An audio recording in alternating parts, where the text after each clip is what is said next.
আমরা কড়াই কড়াই ইনশাআল্লাহ পাই পাই করে হিসাব বুঝিয়ে দেব। হিন্দু বৌদ্ধ খ্রিস্টান সহ যত মাইনরিটি কমিউনিটি আছেন, আপনারা নিজেদেরকে সংখ্যালঘু ভাববেন না।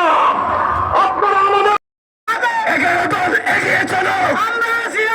সংগ্রামী সাথী ও বন্ধুগণ, আমি বলতে চাই এই 11 দল ইনশাআল্লাহ ঐক্যবদ্ধ হয়েছি। কোন নেতার নেতৃত্ব প্রতিষ্ঠার জন্য নয়, কোন দলের নেতৃত্ব প্রতিষ্ঠার জন্য নয়, কোন জোটকে ক্ষমতায় নেওয়ার জন্য নয়। 11 দল ঐক্যবদ্ধ হয়েছে বাংলার 18 কোটি মানুষকে তাদের ক্ষমতার প্রাপ্য বুঝিয়ে দেওয়ার জন্য। আমরা ঐক্যবদ্ধ হয়েছি বাংলাদেশকে ক্ষমতায় নেওয়ার জন্য। আধিপত্যবাদী শক্তি আর বাংলার ক্ষমতার মস্তক দখল করতে পারবে না ইনশাআল্লাহ। তাই আপনারা ঐক্যবদ্ধ থাকবেন।